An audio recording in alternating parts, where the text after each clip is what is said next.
Comic Boom. Hey guys, Comic Boom here to review Deceased #2, and Tom Taylor continues to entertain the hell out of us guys and break our hearts all at once.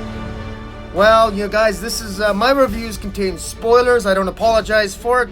It is what it is. So if you don't want spoilers for Deceased #2, don't watch this review yet, or watch it later, or your choice. You don't have to watch it at all. I don't want to ruin a good experience for you, because this is a doozy, this comic book. So here we go. Spoilers in 5, 4, 3, 2, 1, and boom.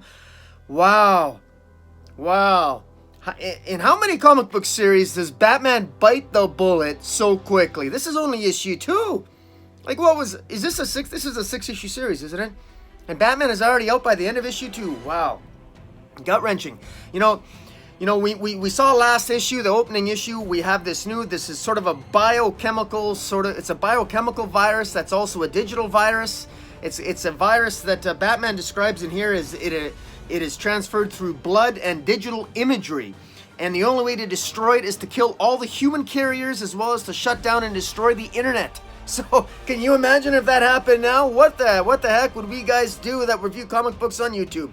Good Lord, we'd all have the entire population of the planet. You can imagine how devastating this would be. I mean, this puts Walking Dead to shame. The spread of this in this digital world.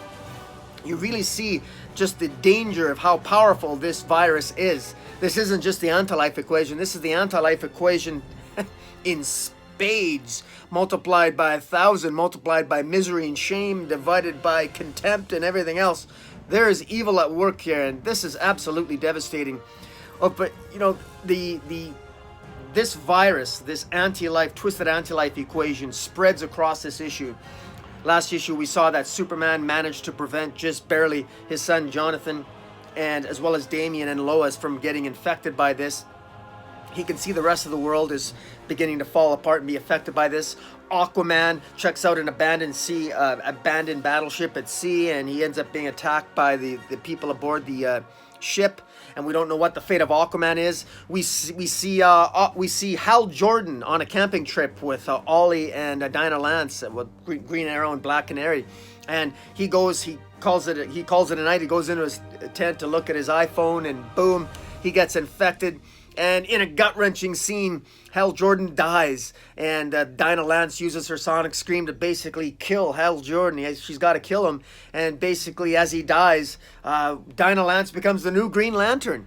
It's amazing. It's gut-wrenching, and it's hard to see, but things are happening at a very quick pace here. I love that Tom Taylor's doing this. I love the fact that normally these types of major events we would take years to build up to. It's nice to see them done quick and have a good quality story now. Like, this is the equivalent of an Elseworlds tale. Show us the trauma, show us the drama, show us the tragedy and the sadness and the gut-wrenching aspect of the story. Just put it in our face, and that's what Tom Taylor does, and I love it. And the art by Hairsteen here is great too. It's got a very sort of visceral, sort of choppy line type of art, but I think it works for the story that it's trying to tell. Other aspects of the story, Poison Ivy and Harley Quinn are in here, and it shows them, and it shows Harley creeping up at the end on what looks to be a possessed Joker, an anti-life infected Joker, and that sort of ends abruptly. We don't know how that ends up, but it's probably safe to conclude that Harley will get infected as well. We also know that we see early on, we see Lois and Superman checking out the Daily Planet, but Superman doesn't want to let Lois into the Daily Planet because all the Superman, at one point it shows Superman's face as he's looking inside the Daily Planet. You could tell he's really upset because everyone's infected, and he knows everyone in there is basically dead. And that's basically confirmed when they're talking. And now I'm talking about the most gut-wrenching scene in this issue, that Batman is infected, and he's wearing Mr. Freeze's suit in order to basically freeze his body to slow down his blood, so that slow down the infection. But he's slowly being overcome by the virus as well, and as it overcomes him, he's got Alfred in the background with that shotgun ready to put him down, which is exactly what happened. The final panel in this comic book is a bang. and it's a bang that's heard throughout the comic and throughout the internet. Boom! Per Batman, man, he bites the dust, but he bites it out heroically. And there was some sadness there. You could tell he's sad. His last words, thoughts, it would appear to be about Damian. He has a gift for Damian in a box with the bat symbol on it. We don't know what that is. It's probably some kind of bat suit because he wants his son Damian, I'm sure, to carry on the legacy in some way.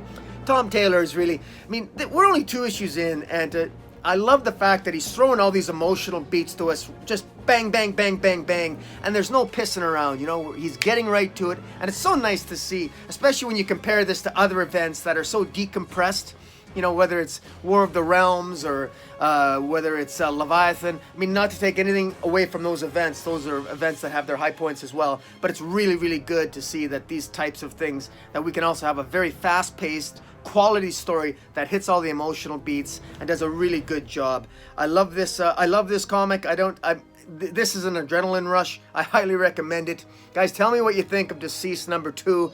Hit the subscribe button. Follow me on Twitter at Metropolis40. And until next time, Comic Boom out.